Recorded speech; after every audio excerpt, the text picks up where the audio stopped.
This is JCU Conversations, a podcast show from James Cook University, Singapore.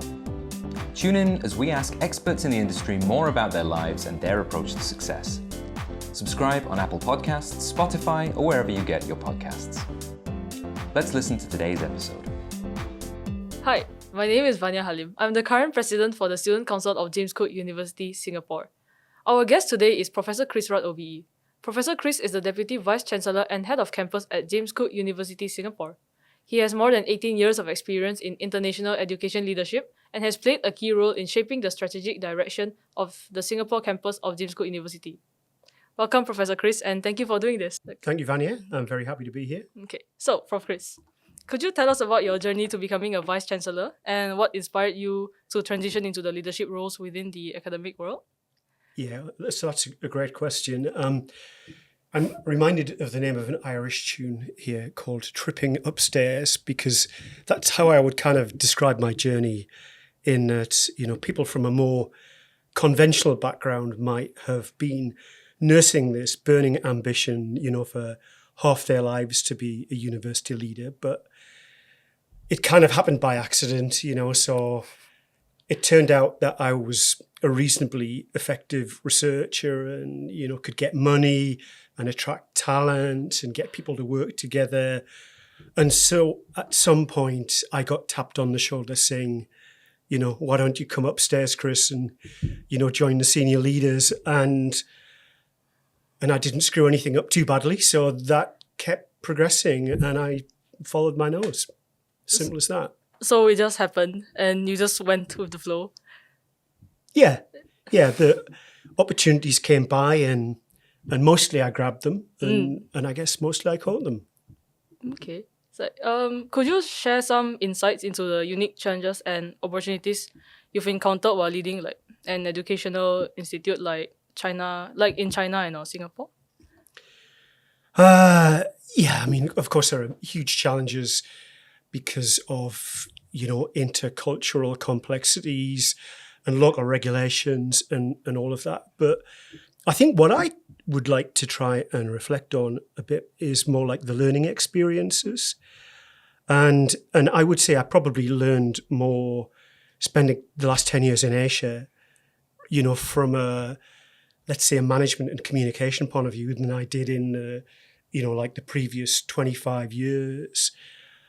China was a huge kind of learning exercise for me. And if I was going to kind of distill it to one thing, I would say it's about learning to stand in the other person's shoes and understand what they want out of a business relationship rather than just focusing on what you want, which I think tends to be like the default Western approach. And then it was super interesting to then move to Singapore, where instead of being a kind of like monoculture, that you're in this kind of hugely dynamic multicultural environment, but then with the overlay of a kind of strong state with super long-term planning and deep thinking, and that's been a real inspiration for me these past 5 years in Singapore.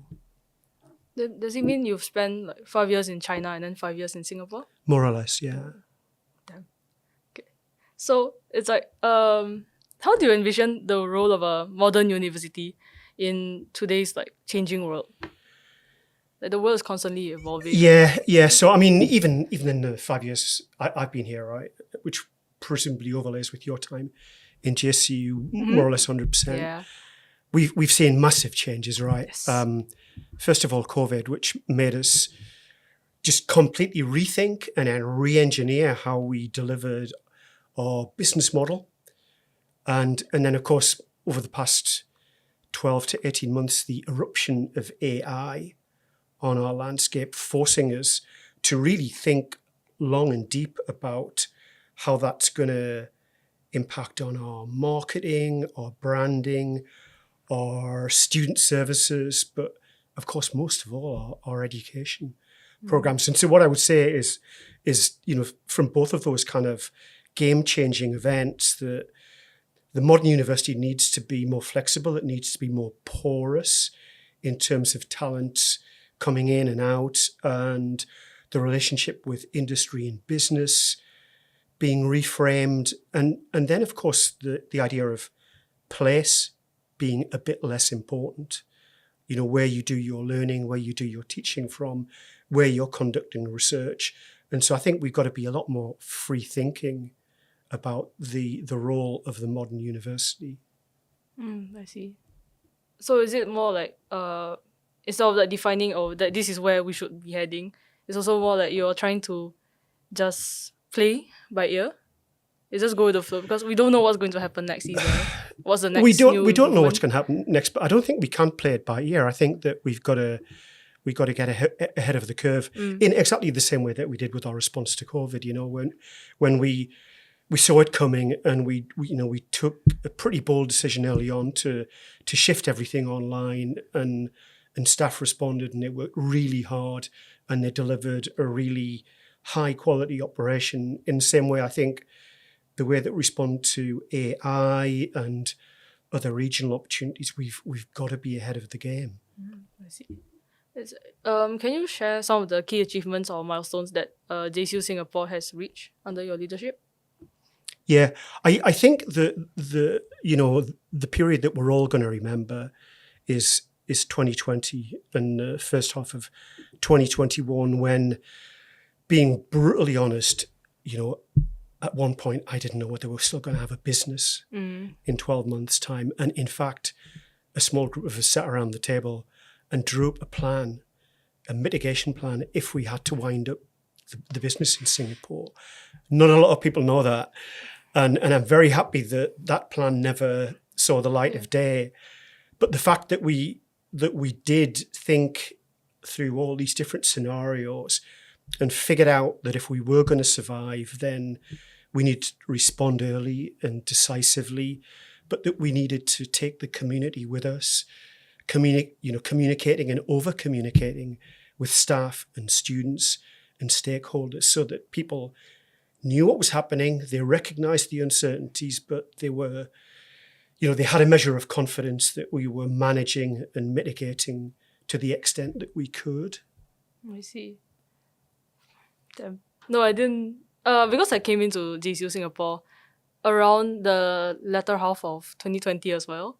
So when I came in, it was more like, it seemed to me as if, because COVID just happened by then, right? I was more like, oh, it seems like the university knows what it's doing, because everything was online and I was still in Indonesia by then. So I was kind of surprised to hear about this. It seemed that everything was going fine on the surface level. Yeah, but we were kind of meeting as a war council literally every day. Every day?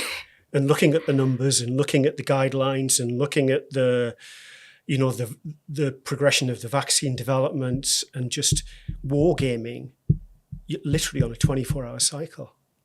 On a different note, like, how did you react when you first heard about the vaccine finally getting released in Singapore? It was a game changer, it wasn't quite the kind of magic bullet that everybody thought it was going to be, and so it took a little bit of time for us to understand how that was going to play in each of our daily lives as well as in our business planning. But it was a massive sigh of relief, and also very happy that we were in Singapore, where the government had been strong, had been transparent, had kind of planned at the level that we had planned. And, it was at times a slightly challenging place to be because of the small nature of the place. But actually, it could have been a lot worse than to have been here during those years. Yes. So now that COVID's over, now that we're finally moving forward from that era, that timeline, it's like, can you highlight any exciting upcoming projects or expansions for JCU Singapore? Yeah, so I just wanted to mention one thing, and there've been huge successes in the time that I've been here. Not just the fact that we kept the business alive, but also the progress that we've made in research, in international recruitment. Many successes being chalked up. The one thing that we've never really managed to move the dial on is the interaction with our Australian communities. And, we do pretty well in bringing in students from Northern Europe, but we see vanishingly small numbers from Australia. And as an Australian-owned operation, that's kind of a bit of a challenge to us. So I'm very excited to tell you that in 2024, we'll be bringing the two academic calendars in Singapore and Australia into pretty much perfect alignment. So it'll be so much easier for Singapore students to go and spend a semester in Australia and vice versa. And I think that will contribute to the diversity of JCU Singapore, but I think it will also help to reinforce our Australian roots. Identity. Yeah. Yes, I agree. Because I also noticed it I've been here for around, about 2 years, and I've seen more Germans and French students like this whole time. And I was wondering, why are there no Australians? Because we're an Australian university. I think there's a couple of things at play here. The first one is that while we run on trimesters, the Australian campus has pretty much up to now run on semesters, and because of things like Chinese New Year and the high school year here in Singapore, that things have been pretty badly aligned in terms of being able to skip from Singapore to Australia and vice versa. And that's exactly why we've put a lot of effort in over the last 12 months to try and tweak the calendar at both ends so that we can get the two things as closely aligned as possible. The second thing is you've got to think about the context where JCU operates in northern Queensland, which is a more different environment to Singapore you could not imagine. Is it? Yeah, I've never been. Queensland has got the same population as Singapore, but it's distributed over an area which is about the same as Europe.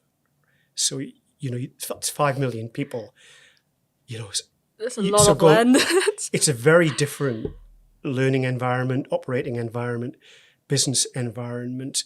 And the culture is very much about studying at your local uni. And so, unlike a lot of our Asian students who, of course, come from Other huge countries, Asian cities, from Bangkok, Jakarta, and so on, where there's a much greater mobility and kind of flux of different cultures, different nationalities, and all of that. I see. Is it on there's a random note. I'm just curious as a student. Will there be more courses offered in Singapore now that the calendars are aligning? Such as, at least we can do it online. Yeah, the availability of more courses and I think you mean more subjects as we use in JCU language. Yeah, of course. And the fact that we can access one another's curricula in a synchronous way, I think is a huge. It's an efficiency, but also it's a learning opportunity for our students. I see. So, Prof. Chris, JCU is I can tell JCU is very into the sustainability aspect of things. They were very environmentally friendly. I had a conversation with Prof. May about how leading JCU into becoming more eco-friendly, more sustainable in general. Can you tell me in what ways the university contributes to local or global sustainability and environmental responsibility? Yeah, this is a really important question, and it's something that JCU has really got stamped on its DNA. So, and there are lots of ways to answer it right, but I'll be brief. First of all, I'd say that there are some high visibility things, and there are some things which are a bit less obvious. The first one is that if you come back to campus after the Christmas break, you'll probably find the roof is festooned with solar panels. And we are currently letting a contract to a contractor who will be installing solar panels, which will provide about 40% of our electricity usage from 2024 onwards, which is a fantastic development. The other thing, of course, is through our education programs and through our marine science and aquaculture programs. We are helping to train the next generation of industry professionals who'll be helping to drag the world away from the seriously bad carbon footprint of eating land-based protein to both marine protein and also alternative proteins, with all of the issues that go with that, like the political issues, the societal acceptance, and our physiological response as human beings to shifting from one form of protein to another. I see. So, do you yourself consume alternative proteins? I do. So I don't eat meat. I haven't eaten meat since 1993. 1993. My daughter beats me up on a regular basis because I still consume seafood, but how can you be in Southeast Asia and not consume seafood, right? Well, it will be a struggle to come to Singapore and not eat any fish. But are there plans to expand? Because I also have friends in the aquaculture and the environmental sciences course, right? And they're always very excited to be like, oh, we're going to the lab today. Oh, especially the labs. They're always, every practical class, they really enjoy every practical classes, right? And I think one of my friends is writing a thesis on the animals in the zoo.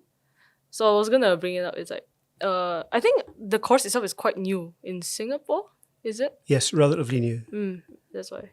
Let's see. Anyway, so could you provide some insights into your experience as an expat living in Singapore? 5 years. What have you learned? Yeah. The thing I referred to earlier, I think, about, kind of deep planning, I'm aware that Singapore's got like a 50-year development plan for its urban environment and even for the size of the island, right? And, long-term mitigations against rising sea levels and all of this stuff, and about creation of a new city where the port sits now. And for me, coming from the UK, where, you've at best got like a 5-year electoral cycle where the political planning is basically what's going to give me the best chance of winning the election in 3 years' time. The fact that there's such a long planning horizon here, I think is really inspiring and kind of underpins the success that Singapore's had in, 58 years of history. I mean, that is just incredible. I first came here in 1979 on a container ship, and I can remember vividly, visiting Chinatown and buying cheap tools in People's Park and all of that, and watching the old uncles trying to trap pigeons under umbrellas for food and all this sort of stuff. And then, here we are 50 plus years later, and it's just an incredible and inspiring story. A lot must have changed when the first time you visit Singapore after that. Well, the island's probably twice as large as it was. Yes. Because, I don't know. Because I've been here for about 3 years, and comparing it to Indonesia, I'm just like, damn, this country is advanced. It's very, like, you can tell the planning is really up there. Very cool. Yes. So, do you have any personal favorite memories or experiences that stands out here in Singapore? Yeah, I always go back to the the long and difficult months of 2020.